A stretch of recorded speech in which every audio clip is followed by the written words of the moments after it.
TV KPM. Kementerian Pendidikan KPM hari ini mengumumkan tarikh pembukaan sesi persekolahan secara bersemuka.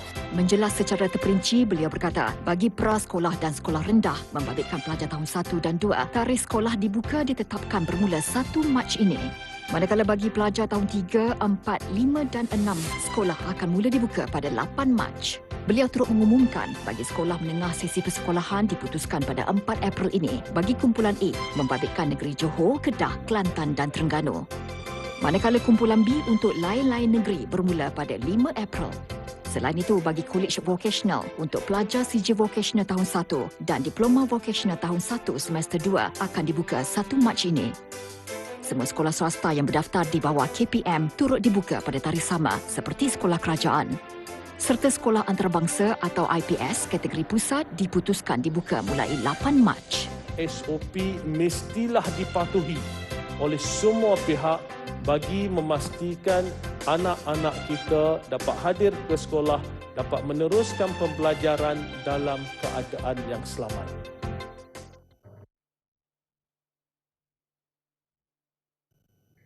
Assalamualaikum dan salam sejahtera. Saya Mira Nazir dan anda sedang menonton Mahir di Didik TV KPM. Baik, seperti yang mana adik-adik telah mendengar tadi di mana kita punya YBMK Dr. Razzie Jidin telah mengumumkan pembukaan sekolah pada bulan Mac dan juga April bagi adik-adik sekolah rendah dan juga sekolah menengah. Jadi macam mana adik-adik? Teruja tak nak balik sekolah semula? Mesti seronok kan? Tak sabar nak jumpa kawan-kawan, nak rehat, makan sama-sama. Asalkan jangan jumpa crush ya. Tapi adik-adik, seperti yang kita sedia maklum yang kita masih lagi belum menang dalam usaha melawan dan juga menangani virus COVID-19. Oleh itu, adik-adik dan kita semua kenalah sentiasa menjaga SOP yang telah ditetapkan seperti pakai pelitup muka, cuci tangan dengan kerap menggunakan air dan sabun. Jika tiada, boleh guna alternatif dengan menggunakan hand sanitizer. Dan yang paling penting sekali, sentiasalah menjaga jarak adik-adik ya. Jangan dekat-dekat, tak mau. Kita jarak-jarak sikit, jauh-jauh sikit. Dan hari ini di Mahir, kita ada pelbagai mata pelajaran yang menarik dan juga guru yang sangat berpengalaman. Untuk mata pelajaran hari ini ialah mata pelajaran sains bagi program TVET dengan topiknya ialah kimia dalam perubatan dan kesihatan. Okey, adik-adik yang ambil subjek ni mesti nak tahu siapakah guru kita itu sebab orang kata kalau tak kenal maka tak cinta. Okey, jom adik-adik kita saksikan profil guru kita hari ini. Silakan. Ya, inilah dengan Mira sekarang, Cikgu Farhanim. Assalamualaikum Cikgu. Waalaikumsalam Mira. Apa khabar, sihat? Khabar baik Mira. Apa khabar Mira? Mira pun baik, Alhamdulillah. Terima kasih Cikgu kerana bersama dengan kami dan juga adik-adik di rumah hari ini. Okey, Cikgu Farhanim merupakan guru dalam mata pelajaran sains bagi program TVET ini. Mungkin Cikgu boleh perkenalkan dulu diri Cikgu, mengajar di mana? Silakan Cikgu. Hai, Assalamualaikum dan selamat sejahtera semua anak-anak murid cikgu yang ada kat rumah. Khususnya buat anak murid cikgu yang berada di College Vocational Lebuh Kereta. Cikgu harap anda semua berada dalam keadaan sihat untuk mengikuti pembelajaran kita pada hari ini. Jadi, cikgu nak memperkenallah saya Cikgu Nur Farhanim Binti Roslan atau lebih mudah dikenali sebagai Cikgu Anim. Jadi pada hari ini saya akan ajar satu tajuk iaitu sains kimia dalam perubatan dan kesihatan. Okey, Cikgu. Saya dengar yang Cikgu nak bagi kuis dekat kami hari ini, betul ke? Ya, betul Mira. Para pelajar sila keluarkan nota, sila fokus tengok apa yang cikgu nak ajar hari ini sebab pada hari ini cikgu akan bagi satu kuis dan kita akan bincangkan bersama-sama di akhir program ini ya Mira. Okey, boleh. Saya tak sabar. Saya memang suka kuis-kuis ni Cikgu. Okey, adik-adik pastikan dapat jawab sebab katanya ada hadiah misteri dari Cikgu. Bukan dari saya. Ya ke Cikgu? Ada hadiah nanti claim. Okey, gura-gura je Cikgu. Okey. Baik, Cikgu dah bersedia untuk ajar subjek kita hari ini? Ya, insya-Allah boleh Mira. Okey, silakan Cikgu. Okey. Sebelum kita mulakan, cikgu nak tanya pada anak-anak murid semua yang ada kat rumah dan juga pada Mira ya Mira. Mira pernah sakit tak? Oh, saya pernah sakit, cikgu. Pernah sakit tak? Pernah. Ya. Sakit apa tu, Mira? Sakit hati boleh ke, cikgu? Oh, sakit hati tu lain. Sakit apa? Macam demam. Okey, kalau sakit macam tu pernah. Saya pernah demam, sakit kepala dan sebagainya. Dan Demam, sesema kan, Yes. batuk, sakit perut, jatuh, luka, itu semua kita kategorikan sebagai sakit. Jadi, Mira, cikgu nak tanyalah, kalau okey, cikgu Mira tanya sakit, saya kena berdirilah. Sopan sikit. Okey.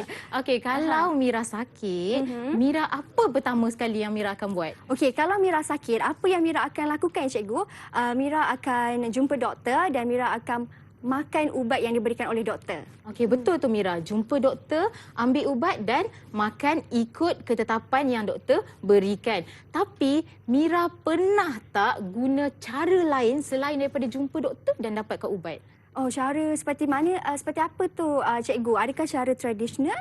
Ya, betul Oh, Mira. betul. Tepat sekali. Bijak Okey. anak murid saya hari ini ya. Terima kasih, Cara cikgu. tradisional. So, pada hari ini kita akan diperkenalkan tentang kaedah perubatan tradisional dan juga kaedah perubatan moden. Okey, Okey. Mira. Okey. Cikgu, saya duduk balik boleh? Oh, boleh Mira, saya minta izin dia dipersilakan. duduk balik. Okey, terima kasih, cikgu. Boleh. Sila. Okey, pada mula sekali kita akan tengok apa definisi perubatan tradisional dan juga moden. So, mari kita tengok dulu definisi perubatan tradisional.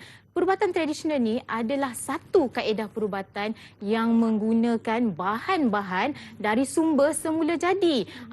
Dari sumber semula jadi seperti tumbuh-tumbuhan dan juga haiwan.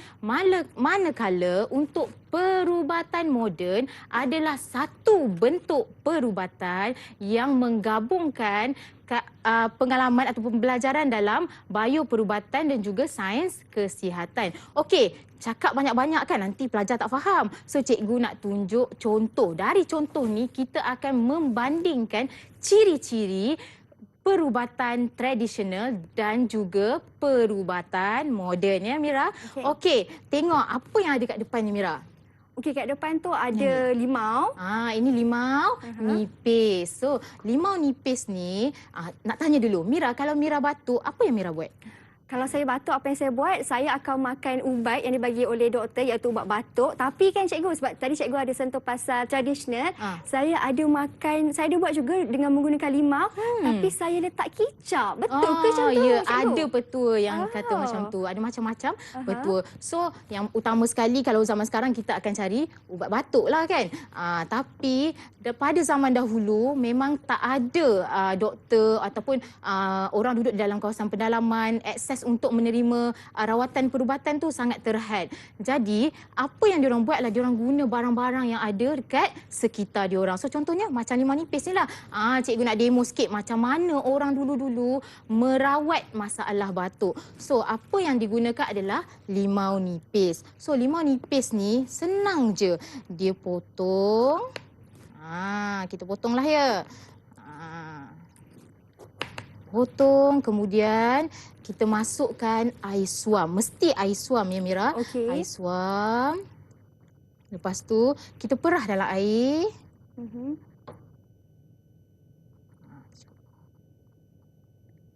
Ini kalau letak teh boleh jadi air tu ke, cikgu? Air teh, Air teh teh limau. limau ya. Sedap sikit nak minum ya. Boleh. Tapi asalkan ada limau. Limau, Kemudian kita kacaukan dia. Kemudian diorang akan minum.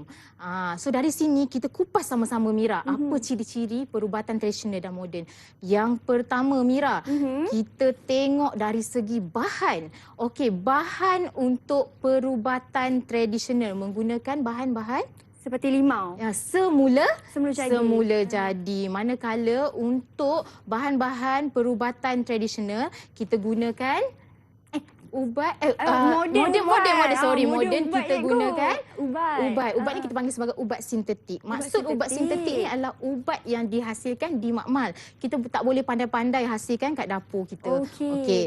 Yang kedua, kita boleh tengok ciri-ciri yang kedua Mira, iaitu dari segi kos. Okey. Mira rasa kos untuk perubatan tradisional lebih murah atau lebih mahal?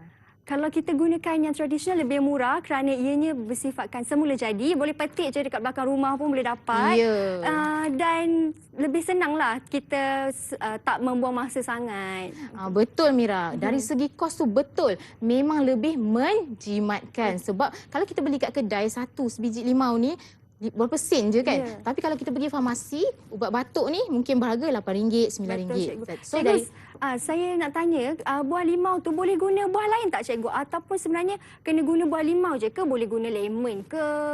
ya, ada yang menggunakan lemon tapi yang popular limau nipis lah. Okey. So dari segi kos kita dah clear Mira, Okey. yang mana satu lebih murah, yang mana satu lebih mahal. So sekarang kita tengok daripada jangka masa yang diambil untuk menunjukkan keberkesanan ya Mira.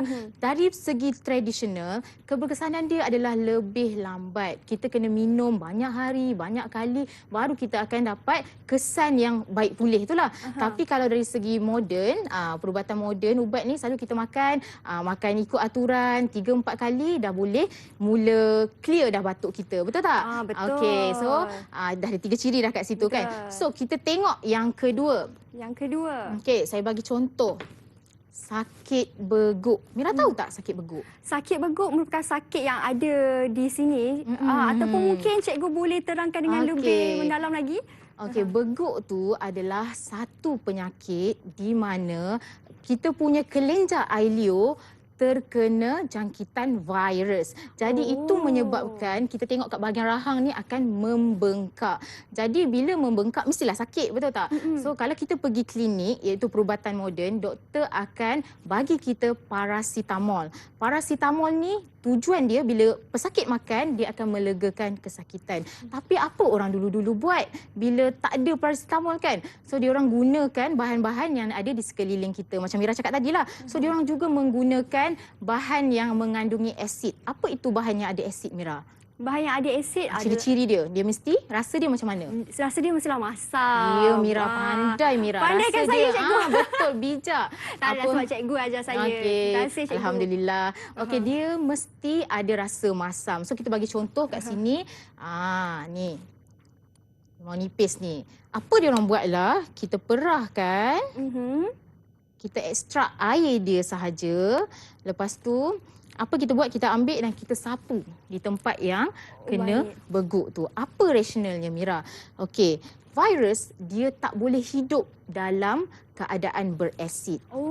Jadi bila kita sapu limau ni ada asid kan. So dia tak boleh membiak dan dia akan mati. Jadi bengkak tu boleh surut. Jadi cikgu bermaksudnya hanya menggunakan air perahan tu saja, tak perlu campur apa-apa yang lain. Ya, tak perlu campur apa-apa, air perahan tu sahaja kita sapu. Tapi macam saya cakaplah, perubatan tradisional mengambil masa yang lama. So macam mana kita tahu semua ni nak guna apa semua ni? Kita dengar daripada mana Mira? So petua-petua perubatan tradisional ni kita dapat daripada turun temurun.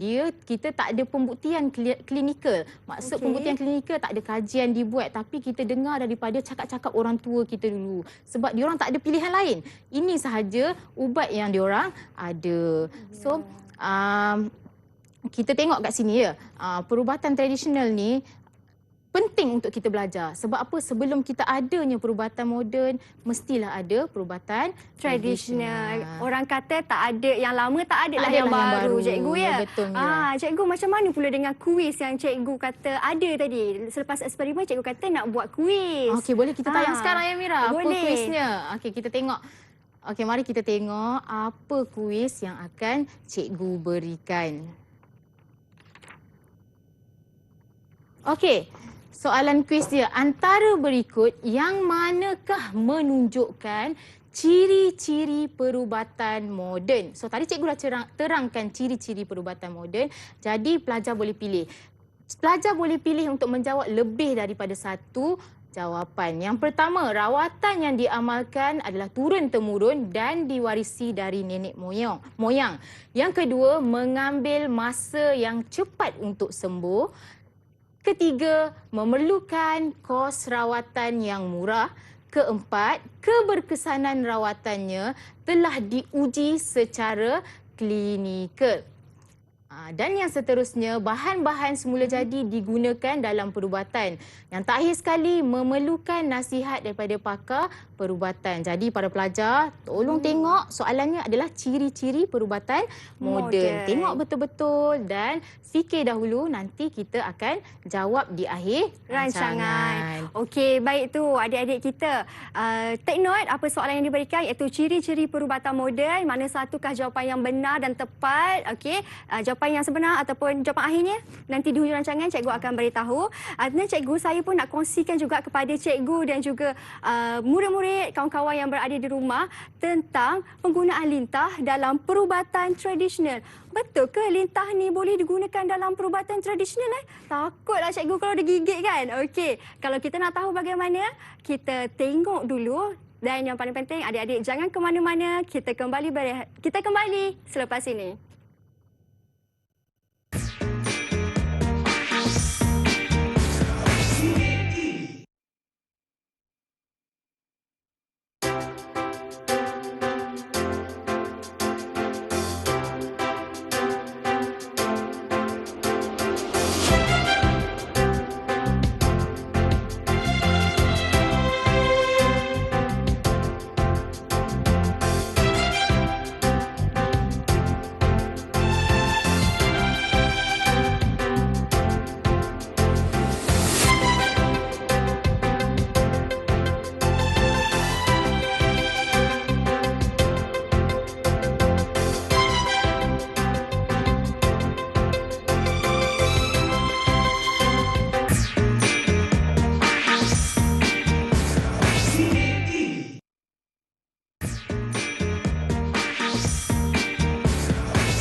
Terima kasih kawan-kawan kerana masih setia bersama dengan kami di Mahir di Didik TV. Hari ini mata pelajaran kita merupakan mata pelajaran sains bagi program TVET dengan topiknya Kimia dalam Perubatan dan Kesihatan. Masih lagi bersama dengan cikgu kita iaitu Cikgu Farhanif. Sebentar tadi cikgu ada ajar dan tunjukkan tentang definisi dan juga bagaimana untuk lakukan perubatan dalam keadaan ataupun perubatan tradisional. Dan untuk segmen yang kedua ni, cikgu nak buat eksperimen lagi katanya. Banyak eksperimen nak buat ni dan yang paling bestnya, eksperimen ni pun kawan-kawan boleh juga cuba buat di rumah. Kerana kalau kawan-kawan nampak dekat atas meja ni ada banyak bahan-bahan yang boleh dapat dekat dapur, dekat dalam makanan tengah hari kita tadi pun ada agaknya kan. Jadi cikgu, apa tu eksperimen kita untuk segmen kedua ni? Okey Mira. Terima kasih Mira. Tadi kita dah belajar tentang definisi dan juga ciri-ciri perubatan tradisional dan juga moden. Jadi pada kali ini kita nak tengok ubat-ubat yang digunakan dalam perubatan tradisional dan juga perubatan moden. Jadi para pelajar di rumah, jom kita tengok dulu apa ubat yang digunakan dalam perubatan moden. Okey, kita tengok yang pertama adalah analgesik. Apa itu analgesik kan? Dengan namanya macam tak biasa dengar kan? Analgesik ni adalah ubat yang biasa kita guna. Dia digunakan sebagai untuk mengurangkan kesakitan. Antara contohnya adalah paracetamol yang saya bawa kat sini. Paracetamol. Contoh lain Codeine dan juga aspirin. Codeine ni kandungan dia ada dalam ubat batuk untuk melegakan batuk kita lah. Okey, seterusnya kita pergi kepada perubatan moden yang kedua, iaitu antibiotik. So, antibiotik, cikgu minta maaf lah, cikgu tak boleh bawa dekat sini. Sebab antibiotik ni Mira adalah ubat terkawal. Kita tak boleh suka-suka beli kat farmasi. Kita mesti dapat preskripsi daripada doktor dulu. Jadi cikgu tak boleh nak bawa dekat sini. So, apa kegunaan antibiotik? Antibiotik ni gunanya adalah untuk membunuh atau merencatkan pembiakan bakteria. Jadi bila tak ada bakteria, badan kita dah tak sakit. Betul. So contoh-contoh antibiotik ni adalah penisilin. So seterusnya kita pergi ketiga. Okey, adik-adik yang macam adik-adik yang cikgu boleh nampak dekat skrin sekarang, itulah antara contoh antibiotik ya cikgu. Okey. Streptomycin, penisilin itu adalah contoh-contoh antibiotik. So kita pergi kepada jenis perubatan moden yang ketiga. So apa yang ketiga adalah psikoterapeutik. So psikoterapeutik. Psikoterapeutik ni adalah sejenis ubat ya Mira yang kita gunakan untuk pesakit yang mengalami gangguan mental. Okey, sebab tu nama dia pun psycho. Psycho. Ya Okey. betul. Untuk orang yang mengalami gangguan mental. So ubat-ubat ni akan memberi ketenangan dan untuk mengawal emosi pesakit-pesakit tersebut. Jadi sama juga macam tadi, ubat ni kita tak boleh ambil sesuka hati. Dia mesti daripada preskripsi doktor. Tak ada jual dekat farmasi. Okey. So antara contoh-contoh ubat-ubat psikoterapeutik ni adalah anti-depression dan juga stimulan. Okey. Itu nama-nama ubatnya lah. Inilah yang dekat skrin ni, Anti-psikotik. Lepas tu kita ada stimulan dan kita juga ada anti-depresi. So ketiga-tiga ubat ni sama je fungsi dia. Tapi jenis-jenis masalah emosi yang berbeza menggunakan ubat yang berbeza. Okey, baik. Itulah ubat-ubat yang macam cikgu kita dah terangkan. Dan lagi sekali kat sini pun Mira nak ambil kesempatan, nak nasihatkan dan ingatkan adik-adik ataupun kawan-kawan dekat luar sana untuk sentiasa menjaga SOP yang telah ditetapkan.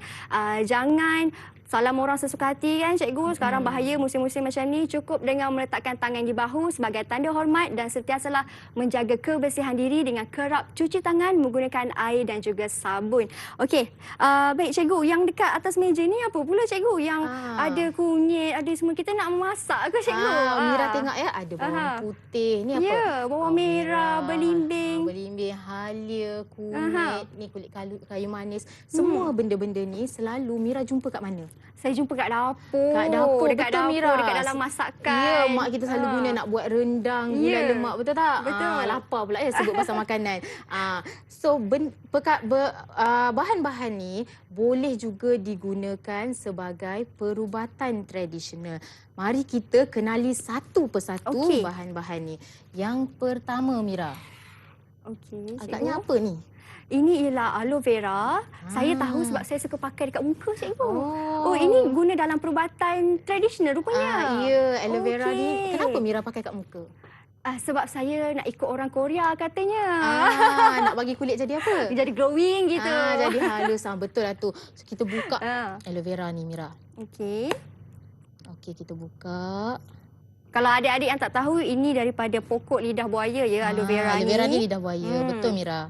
Pandai Mira. Okey, ini adalah isi aloe vera. Kalau kita dapat tengok, ini aloe isi aloe vera. So aloe vera ni dia berlendir. Mira boleh tengok ya, dia berlendir, dia sejuk. So apa fungsi aloe vera ni dalam perubatan tradisional? Okey, untuk aloe vera ni fungsi dia adalah untuk macam Mira cakap tadi, melicingkan kulit. Okey. Dan dia juga untuk merubat masalah kegatalan. Kemudian dia juga boleh digunakan untuk mengubat lecuran ringan. Macam mana kita guna dia Mira? Kita letak je, contoh saya luka kat sini, kita sapu je sampai dia meresap. So dia orang dulu-dulu dia gunakan aloe vera ni untuk mengubat lecuran ringan. Okey, baik. Itulah kegunaan aloe vera, iaitu untuk merawat kelecuran yang ringan Jadi kita bolehlah tanam aloe vera dekat rumah kan cikgu betul. Jimat pun Sangat jimat. berguna. Okey, seterusnya cikgu? Okey, seterusnya kita tengok bahan yang kedua yang digunakan dalam perubatan tradisional iaitu halia. Halia ni sangat sesuai digunakan untuk membuang angin dalam badan ya Mira. Membuang angin. Maksudnya sesuai lah untuk orang yang selalu berangin. Selalu berangin je. Mungkin tuan produser kita boleh guna. Gurau. Gurau je. Okey, silakan. Halia ni orang dulu-dulu guna untuk membuang angin. Sebab dulu-dulu tak ada ubat angin, betul tak? Okey, macam mana orang dulu-dulu guna? Okey, mula-mula sekali kita buang kulit dia. Okey. Mesti buang dulu kulit dia. Buanglah sampai habis kan. Cikgu ada bawa contoh lah. Yang cikgu dah buang dah kulit dia. So kita buang kulit dia. Kita hiris nipis-nipis. Hiris nipis-nipis ya cikgu? Hiris nipis-nipis. Okey. Kemudian kita masukkan dalam bekas. Kita masuk dalam air, kemudian kita letak kita masuk dalam bekas cawan. Kemudian kita letak air suam. Dan macam biasa tak ada campuran apa-apa kan cikgu? Ya, Hanya betul. begini saja. Secara semula jadi. Okey. So Mira rasa air dia suam kan? Air dia suam, saya ingatkan cikgu suruh saya minum sekarang. Terkejut. Tidak, Nanti kan tidak. pop kat sini terkejut saya. Air dia adalah air yang suam. Mesti Okey. guna air yang suam untuk Okey. membuang angin. Okey Mira, boleh kita pergi ke bahan yang seterusnya. Boleh cikgu. Seterusnya apa? Daun pudina cikgu? Daun pudina boleh Okey, Mira. daun pudina. Okey, daun pudina. Kita ambil satu bekas. Okey. Okey, daun pudina ni cuba Mira bau. Bau Mira dia koyak sangat- dan bau. Bau dia sangat segar, sangat Bau dia wangi. segar, sangat menyegarkan, betul tak? So Mira Berapa rasa banyak cikgu nak? apa kegunaan daun ni? Daun pudina. Saya kalau daun pudina ni selalu dikaitkan dengan bau mulut. Betul Ya, cikgu? betul. Untuk mengubati bau nafas. So apa yang orang dulu-dulu buat, dia ambil daun pudina ni satu, dia kunyah. Oh, kunyah. Dia makan Okey. untuk menghilangkan bau nafas yang berbau. Okey. Kita ada fungsi pudina yang kedua, iaitu untuk menaikkan suhu badan. Katakanlah kalau kita main kat luar, Okey. anak pelajar-pelajar kan main kat luar, main bola, hujan. Lepas tu kesejukan, balik kat rumah menggigil-gigil. Apa yang kita nak buat bagi suhu badan kita cepat naik? Antaranya adalah kita gunakan pudina. Daun Macam mana pudina. kita nak buat? Kita koyak-koyakkan daun pudina ni. Okey. Jadi bolehlah guna daun pudina instead Ya. of kawan-kawan yang suka sangat kunyah chewing-gum, kemudian macam nak bagi nafas tu segar bau balik. Kita guna secara semula Ya. jadi. Kemudian kita masukkan juga air suam. Mesti air suam. Kalau orang nak sedap lagi tambah teh. Betul. Kita masuk air suam. Cikgu, dalam ubat gigi pun ada daun pudina Betul, juga kan cikgu? untuk memastikan nafas berbau segar. Oh, itulah kegunaan daun pudina, ya, dalam betul, toothpaste Mira. tu. Ya, Okey. so macam mana nak panaskan badan kita, kita minum air ni, air pudina ni.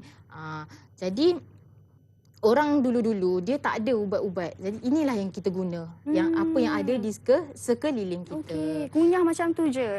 Rasa dia kunyah. macam mana cikgu? Rasa dia saya tak menyegarkan. pernah. Nanti Mira boleh cuba kat Okey. situ. Kalau boleh tengok ada banyak pokok kat situ, nanti Mira boleh cuba. Okey. Okey. Seterusnya kita tengok bahan yang lain. Bahan Yang lain. ini maaflah ada kecut ya. Ini daun bunga raya. Daun bunga raya ni dalam perubatan tradisional digunakan untuk menurunkan suhu badan. Kalau anak demam ya Mira. Oh, sama juga dengan daun pudina tadi. Daun pudina yang tadi menaikkan. menaikkan suhu Yang badan. ini untuk Okey. menurunkan. Kalau orang dulu-dulu tak ada ubat. Kalau kita boleh makan ubat demam, paracetamol kan. Orang dulu-dulu nak buat macam mana? Orang dulu kan selalu jelum-jelum kan. So antara cara jelum yang boleh digunakan. Jelum ya, cikgu? Kita Jelum. kita letak daun, koyak-koyakkan daun bunga raya ni, kita koyak. Kita masuk dalam bekas. Kita guna air biasa je. Tak perlu guna air suam. Okey. Okey. Kita guna je lah air ada kat sini ya. Kita masukkan. Kalau boleh banyak lagi lah. Kemudian Cikgu, kalau saya nak contoh, kalau saya nak buat kan, saya nak blend daun tu boleh ke cikgu kalau minum yang macam blend ke? Boleh blend. Tapi nanti bila kita letak kat kepala tu macam kotor lah sikit sebab dia melekat-lekat kan. Kalau macam ni kita gaul, kita ramas. Kalau Mira boleh rasa kat dalam ni, ada rasa lendiran dia keluar. So lendiran ni lah yang akan menyejukkan suhu badan. Macam tu. Ya, tapi kalau orang dulu cakap yang elok daun bunga raya putih. Okey. Dah clear pasal daun bunga raya. Kita pergi yang seterusnya. Ni apa Mira? Ini saya tahu. Sebab ini saya suka juga pakai kat rumah. Mira buat apa yang ni? Letak dekat muka juga cikgu. Untuk kecutkan jerawat ke? Esok bangun tidur kuning je kulit muka. Okey cikgu, ni kunyit. Ya betul, kunyit. Kunyit ni orang dulu-dulu kata kunyit ni boleh kecutkan rahim untuk wanita yang lepas bersalin. So ubat-ubat tradisional ni kalau kita nak guna pada zaman sekarang, kita mesti minta pandangan doktor. Kita tak bolehlah agak membahaya kalau kita guna macam tu je kan. So macam mana kita nak buat? Yang pertama kita ambil dulu isi dia. Okey. So maksudnya kunyit ni ada banyak manfaat dia kan? Ya, setiap bahan tu banyak manfaatnya. Tapi ni kita kupas satu-satu je lah ya. Boleh cikgu. Okey. Kupas satu-satu. Kita kupas kulit dia. Okey, dah kupas. Macam ni lah. Cikgu ada buat contoh yang kita dah kupas. Kemudian kita potong kecil-kecil. Kecil-kecil. Masukkan dalam ni. Ni apa ni Mira? Okey, masukkan dalam tu cikgu. Yang Cikgu, lesung. saya nak tanya, kalau selain daripada guna kunyit hidup ni, boleh pakai kunyit serbuk tak? Kan lebih orang kata lebih senang, instan je tuang je macam tu. Boleh ke Okey. cikgu? Kunyit serbuk Aha. ni, yang kita tahu proses untuk menghasilkan kunyit serbuk ni, kita kena jemur dulu, kita kena bagi dia kering dulu, lepas tu baru kita kisar. So bila kita dah jemur, kita dah kisar, nutrien dia hilang, kandungan Okey. kesihatan dia hilang, dan kalau tak hilang pun dia berkurangan. Mhm. Jadi kita tumbuk, lepas kita tumbuk, kita campurkan air. Okey, campurkan air. Lepas tu kita tapis. Tapis. Bila kita tapis, Okey, kita tapis cikgu. bila Ya. kita tapis, Mhm. kat sini kita tak tapis lah. Tumpah-tumpah pula kan. So cikgu dah buat contoh dah. Ini air kunyit yang telah ditapis. Oh, ini air kunyit yang telah Ya, ditapis. kalau orang dulu dia minum macam tu je. Tapi kalau nak bagi sedap, ada orang campur asam Asam apa? Asam boy? Bukan. Saya ingatkan asam boy jadi apa pula tu? Asam apa? Asam Asam keping? keping. Lepas tu dia Oh. masukkan madu sikit. Okey. Bagi rasa sedap supaya boleh telai. Adalah rasa manis-manis Ya, tu betul, juga betul, kan? betul. Okey. Okey, saya faham. Itu Jadi inilah halia untuk kecutkan rahim bagi wanita yang baru lepas bersalin. Selain tu halia juga bagus untuk jerawat kan cikgu. Dan daun pudina, tadi cikgu terangkan aloe vera dan juga halia. Okey, itu dia adik-adik dan juga kawan-kawan kat rumah. Lepas ni dah tahu dah dalam masakan ibu tu sebenarnya semua yang ada ni berguna. Jadi janganlah kalau dah makan tu dalam sup kan, makan buang tepi, tak nak makan. Jangan macam tu ya. Sebab kita tahu setiap bahan semula jadi ni ada nutrisi di dalamnya. Okey, kawan-kawan semua?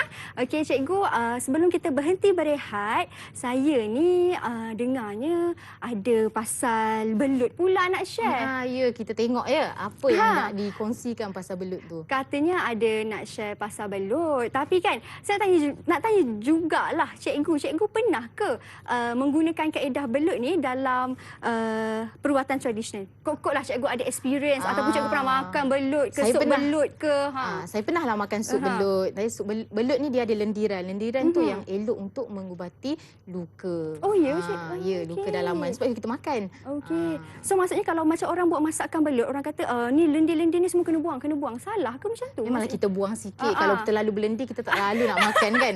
Tapi lendir tu masih ada di dalam belut tersebut. Okey. Jadi khasiat tu yang kita ambil.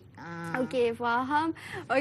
Itu perkongsian daripada cikgu kita. Maksudnya kalau nak makan belut tu, janganlah tak buang langsung. Dia punya lendir-lendir tu hanyir pula kan. Maksudnya kena buang. Tapi jangan buang semua kerana dalam lendir tu ada khasiat dia juga. Okey, jom kita saksikan VT tentang belut dalam perubatan tradisional dan kita berhenti berehat seketika. Kawan-kawan jangan ke mana-mana tau. Kembali selepas ini.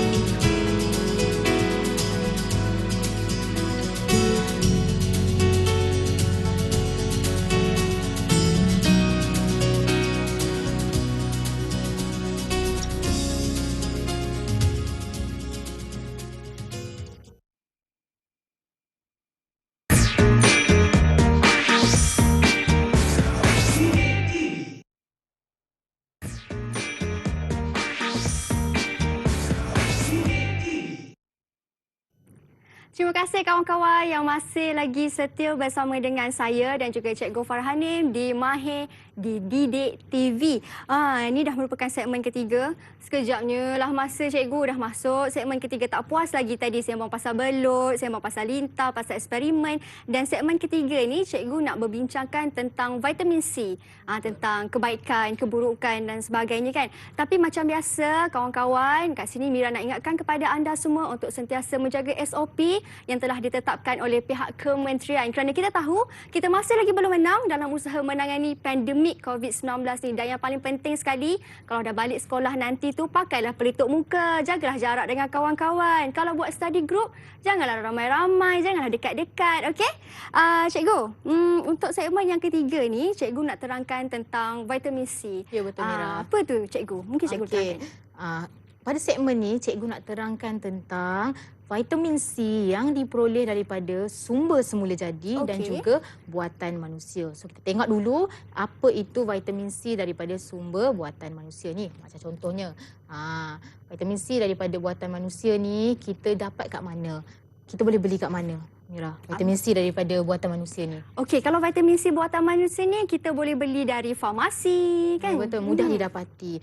Jadi apa kebaikan vitamin C daripada buatan manusia ni? Vitamin C daripada buatan manusia ni kita buat di makmal. Kita bukan ambil daripada secara alami semula lah orang jadi kata. secara alami kan.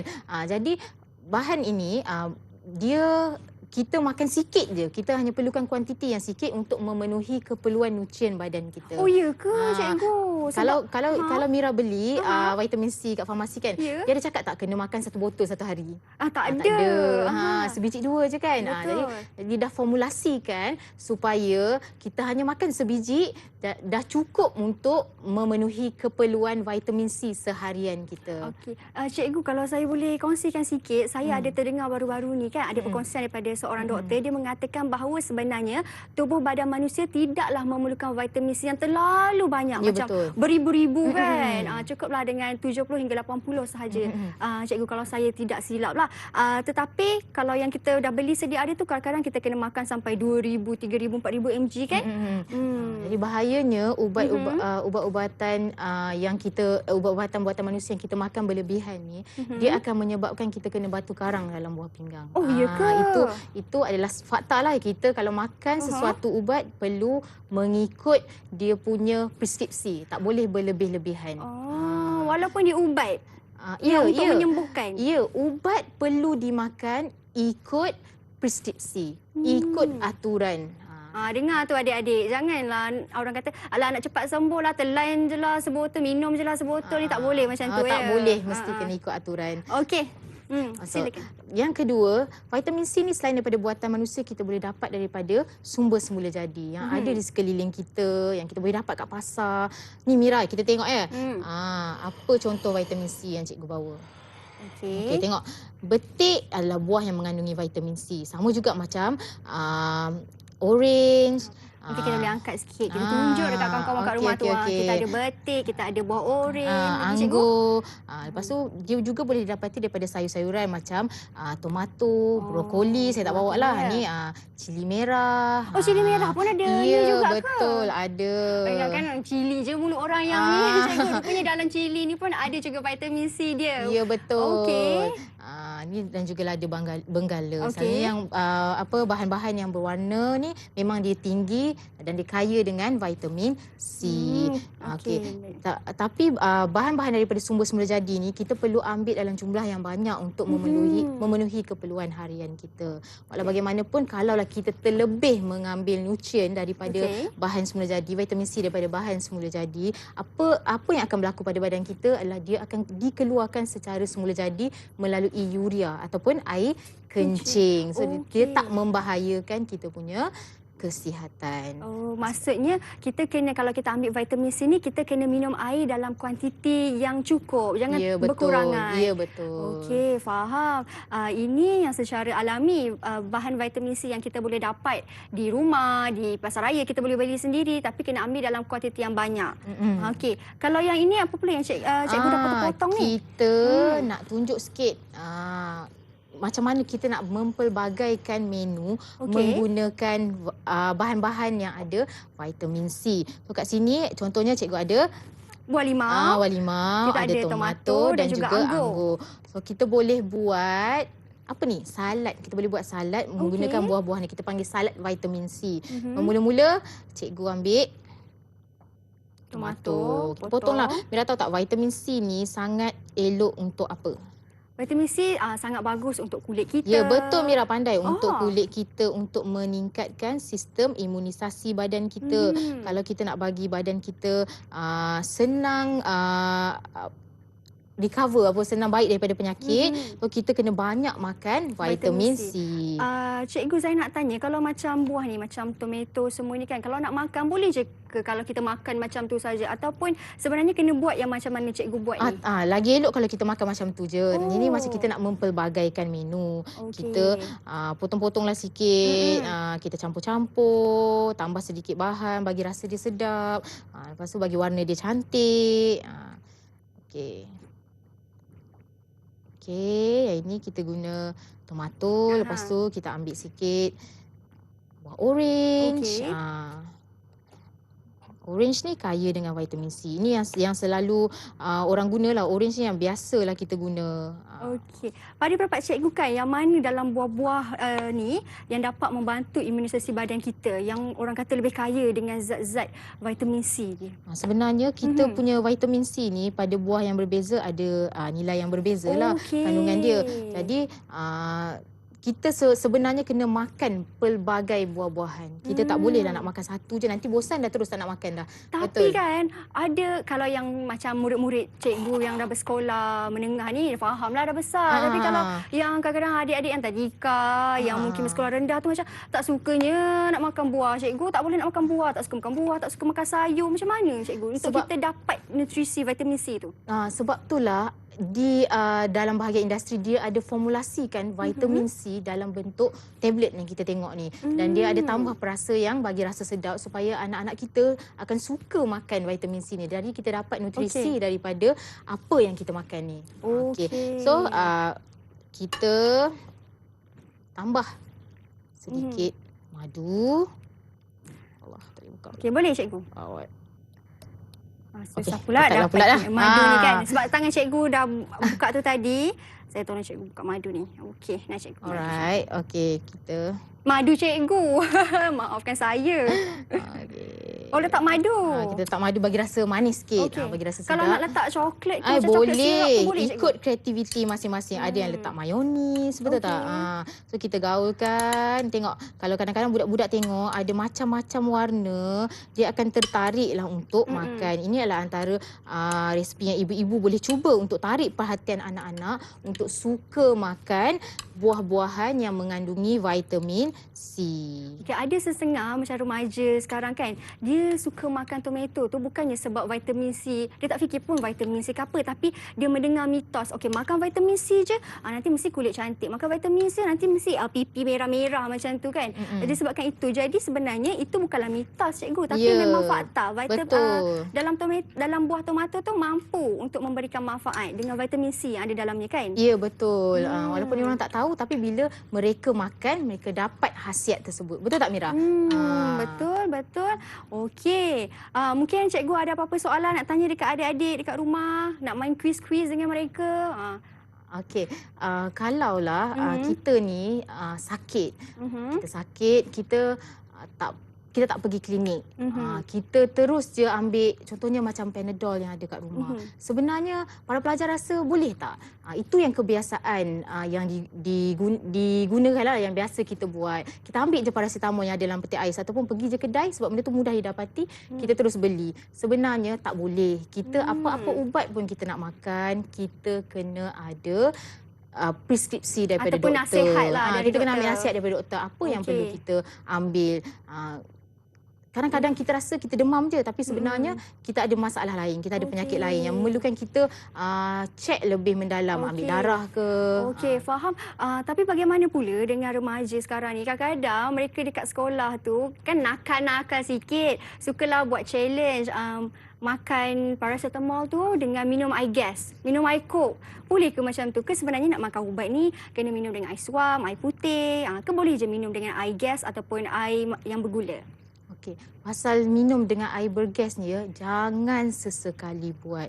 Sebab apa cikgu cakap macam tu? Jangan sesekali buat ya anak-anak. Sebab bila kita makan paracetamol, kita campur dengan air yang bergas, dia akan memberi tindak balas kimia. Jadi struktur ubat tu ataupun kegunaan ubat tu akan berubah dan dia akan membahayakan kesihatan kita. Kita akan dapat kesan sampingan yang lain. Jadi kita dah sebut pasal kesan sampingan ni, cikgu nak ulas sikitlah pasal kesan sampingan ataupun keburukan kita ambil ubat-ubatan, penyalahgunaan ubat-ubatan.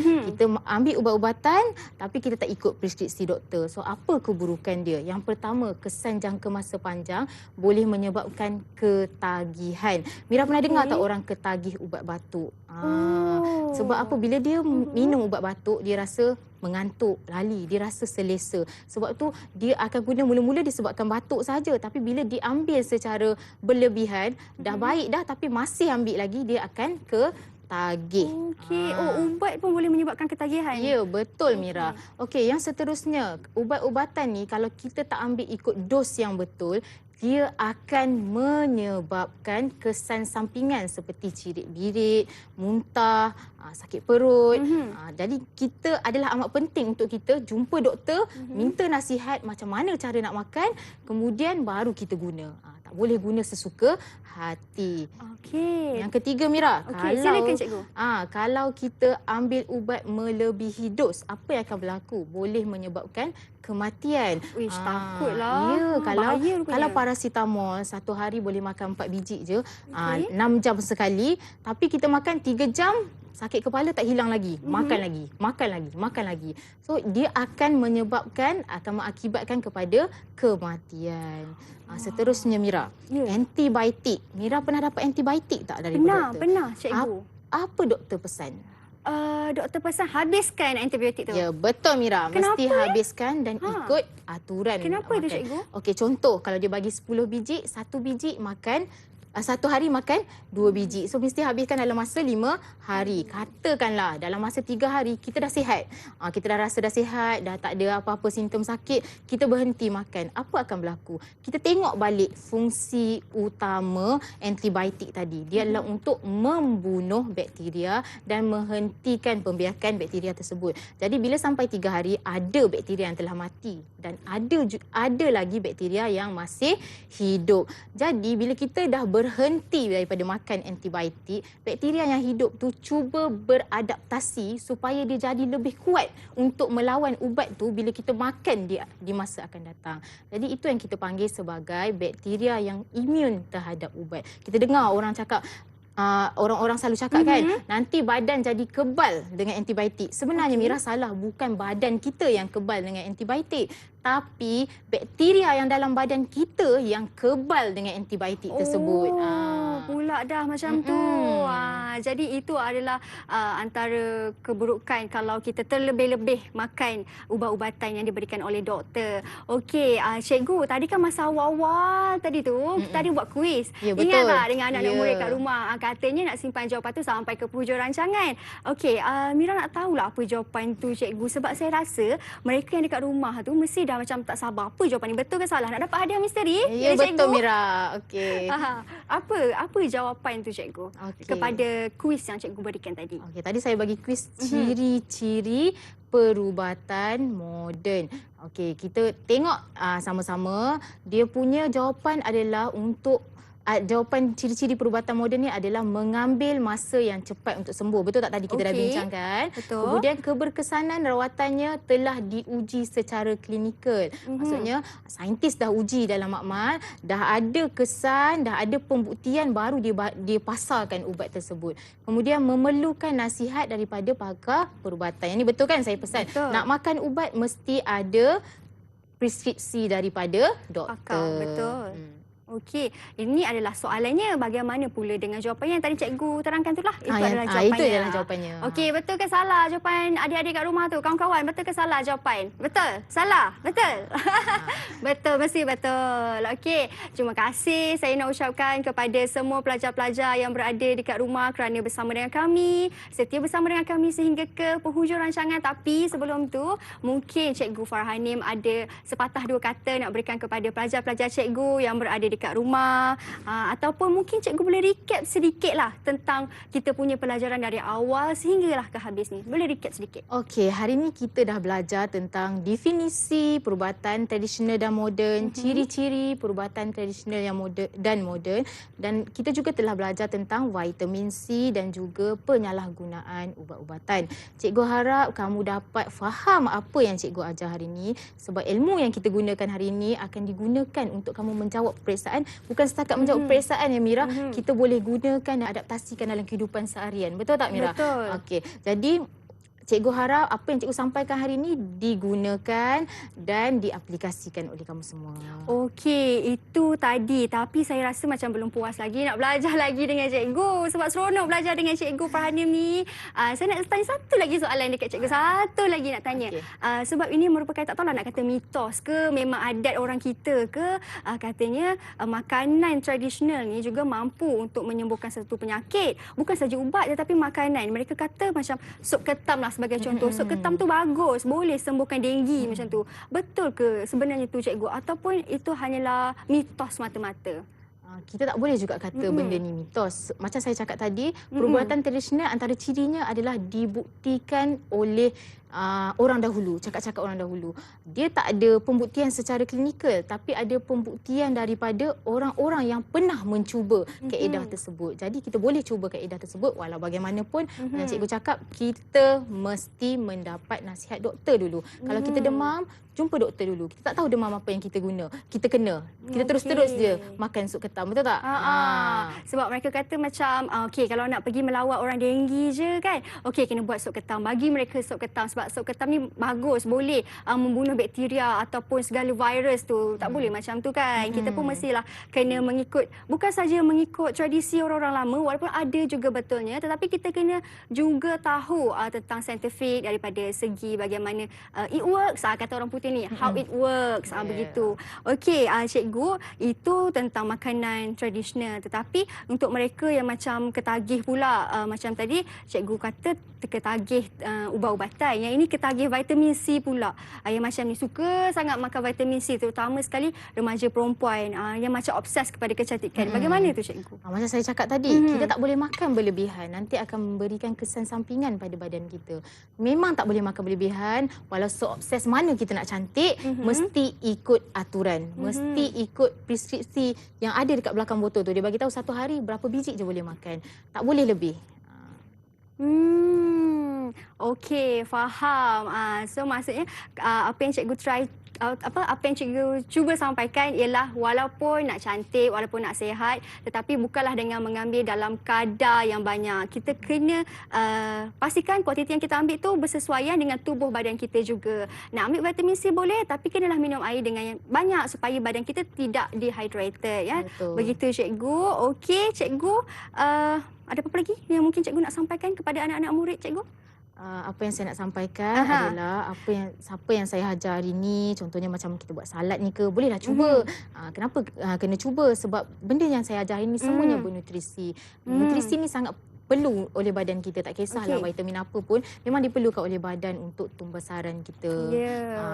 Ini dia yang cikgu dah buat tadi, kita punya salad buah-buahan, dan juga inilah bahan-bahan yang kita boleh dapat dekat dapur secara mudahnya. Kita boleh buat sendiri, lebih jimat, lebih mudah, dan yang paling penting sekali kita yakin ini bersih dan halal, kan cikgu kan? Okey, baik. Terima kasih banyak-banyak Cikgu Farhanim kerana sudi bersama dengan kami sehingga ke penghujung rancangan. Terima kasih atas teknik dan juga tips yang cikgu berikan kepada adik-adik bagaimana untuk memastikan mereka mahir di dalam subjek sains, di dalam topik kimia, dalam perubatan dan kesihatan. Terima kasih banyak cikgu. Sama-sama. Terima kasih juga kepada adik-adik, dan yang paling penting adik-adik jangan lupa untuk terus saksikan Mahir di Didik TV KPM, kerana esok kita akan bawakan pendidikan Islam tahap 1 untuk adik-adik dengan tajuknya Malaikat yang Setia. Kita punya guru jemputan esok pun guru yang berbakat, guru yang berpengalaman macam Cikgu Farhanim juga. Jadi adik-adik, kita jumpa esok, dan Assalamualaikum, jaga diri. Bye. Terima kasih cikgu.